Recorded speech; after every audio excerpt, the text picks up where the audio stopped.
यंदाही म्हशींची सौंदर्य स्पर्धा आणि म्हैस पळवण्याची स्पर्धा संपन्न। यंदा म्हशींची संख्या लक्षणीय। दरवर्षीप्रमाणे यंदाही कसबा बावड्यातील मार्केट परिसरात सकाळपासूनच म्हैस मालकांनी आपल्या म्हशींसह गर्दी केली होती। दिवाळीच्या पाडव्याच्या निमित्तानं कोल्हापुरात म्हशी पळवण्याच्या आणि म्हैस सजवण्याच्या स्पर्धा आयोजित करण्यात आल्या होत्या। मागील 15 वर्षांपासून बावड्यातील भारतवीर मित्रमंडळ देखील दरवर्षी या सोहळ्याचं आयोजन करत असतं। यंदाही म्हशींच्या सौंदर्य स्पर्धेसाठी आजूबाजूच्या परिसरातील म्हशींचे मालक आपल्या लाडक्या म्हशींना सजवून मिरवण्यासाठी घेऊन आले होते। सर्वत्र हलगीचा कडकडाट, शिंगांना सुंदर मोरपीस चढवलेल्या म्हशी, त्यांच्या पायात घुंगरांचा चाळ आणि चांदी सोन्याचे तोडे, गळ्यात कवड्याची माळ आणि त्या म्हैस मालकांचा अमाप उत्साह, अशा वातावरणात या म्हशींच्या सौंदर्य स्पर्धा आणि म्हैस पळवण्याचा कार्यक्रम पार पडला। गेली कित्येक वर्ष जुनी अशी ही परंपरा कोल्हापूरकरांनी आजही जपली आहे। या कार्यक्रमाला काँग्रेसचे आमदार पाटील हे देखील उपस्थित होते। त्यांनीही गाडी मागे म्हैस पळविण्याचा आनंद लुटला। पाडवा ज्या परंपरा आहेत त्या परंपरा कायमपणे आमच्या गावाला जोपासलेल्या आहेत आणि निश्चितपणे दीपावली पाडव्याच्या माझ्या वतीनं मी सगळ्यांना मनापासून शुभेच्छा देतो। उत्साहाचं आणि आनंदाचं वातावरण आज सगळीकडेच आहे। त्या उत्साहामध्ये आपण पुढे जाऊया एवढीच भूमिका मी घेतो। तुम्ही सुद्धा फेरफटका मारलेला आहे, तुम्हाला सुद्धा म्हैस पळवण्याचा नाद असं म्हणायचं का?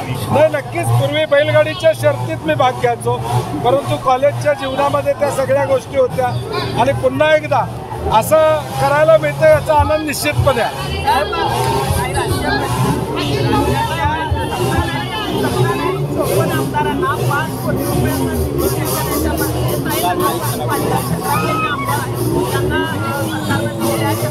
मला वाटतं सरकार स्थापन करताना मुख्यमंत्री, उपमुख्यमंत्री, मंत्री शपथ घेतात की आम्ही कुठलाही दुजाभाव करणार नाही। त्या शपथेला हरताळ बसण्याचं काम आता केलेलं आहे की ज्या विधानसभा मतदारसंघात आमचा आमदार नाही तिथं निधी द्यायचा नाही, हे मला वाटतं महाराष्ट्रामध्ये एक दुर्दैव म्हणावं लागेल।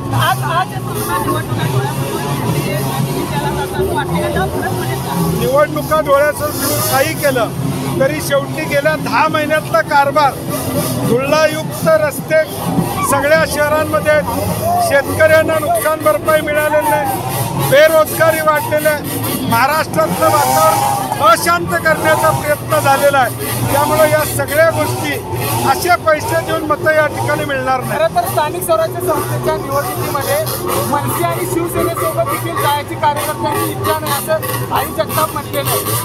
मला वाटतं प्रत्येक ठिकाणचे विषय वेगवेगळे आहेत आणि म्हणून महाविकास आघाडी म्हणून आम्ही म्हणतो की स्थानिक पातळीवर हे निर्णय व्हावेत अशी आमची अपेक्षा आहे आणि म्हणून अजून निवडणुका लागायच्या आहेत, अनेक गोष्टी घडतील, काही ठिकाणी युती होईल, काही ठिकाणी होणार नाही, परंतु शेवटी भाजपसारख्या महाराष्ट्राचा द्वेष करणारं सरकार जे आहे ते घालवणं कुठल्याही परिस्थितीत या महानगरपालिकांमध्ये त्यांची सत्ता न येऊ देणं ही आमची भूमिका आहे। पण हे एकजूट न राहिलं तर तुमचं जे लक्ष आहे त्याच्यामध्ये सफल होऊ शकता का?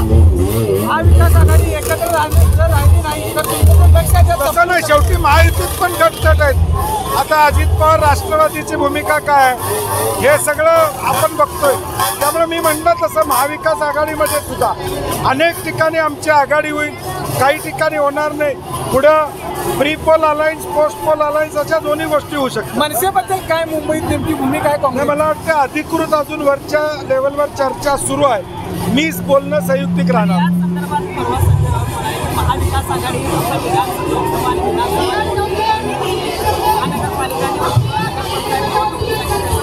नाही, तुम्ही गेले 99 सालापासून बघितलं, आम्ही आणि काँग्रेस राष्ट्रवादी विधानसभा एकत्र लढत होतो, महापालिका जिल्हा परिषदमध्ये वेगळं लढत होतो।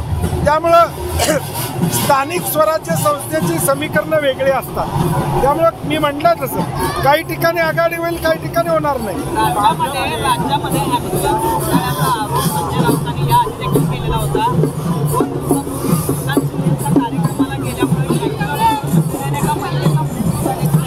नाही, भ्रष्टाचाराचा कळस हे मागच्या 2.5 वर्षामध्ये आणि आत्ता प्रचंड झालेला हे आपण अनुभवतोय ना।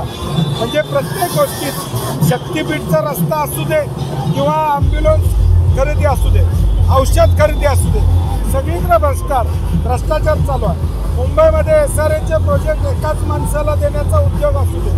एकूणच महाराष्ट्र विकायचं काम हे सरकार करतं. भाजपने राष्ट्रवादी अजित पवारवर सर्जिकल स्ट्राईक केला. सोलापुरातले 5 माजी आमदार आहेत, 3 माजी आमदार हे भाजपमध्ये प्रवेश करतात. नाही, हे आता त्यांचा अनुभव त्यांना येतोयच आता. कारण की आता अनेक निवडणुका होत आहेत, तिथं समोरासमोर त्या ठिकाणी येत आहेत. आज दोन्ही पक्षाचं खच्चीकरण करायचं काम त्या ठिकाणी सुरूच आहे. पुण्यामध्ये अनेक विषय चालू आहेत ते आपण प्रसार माध्यमातून बघतो. हे दोन्ही पक्ष आता सत्तेपुरते पाहिजे होते, आता भाजपला नको आहे. गोवाळांचा जो घोटाळा आहे, जैन मठाचा पुण्याचा, त्यावर दंगेकरांनी आवाज उठवलेला आहे. भाजपमध्ये दंगेकर हे पिसाळलेला कुत्रा आहे. हे मला वाटतं मुद्दा जो दंगेकरांनी मांडलेला आहे त्याचं उत्तर येणं अपेक्षित आहे. जर जैन समाजाची भावना त्या हॉस्टेलबद्दल किंवा त्या वसतिगृहाबद्दल असेल तर मला वाटतं ते टेंडर रद्द करावं आणि परत घ्यावं, विषय संपून जाईल, फार वेळ लागणार नाही. समोर एखादी गोष्ट आल्यानंतर त्याच्यावर जर आरोप प्रत्यारोपात असतील, शंका येत असेल तर मला वाटतं तो व्यवहार रद्द करण्याचं काम करावं.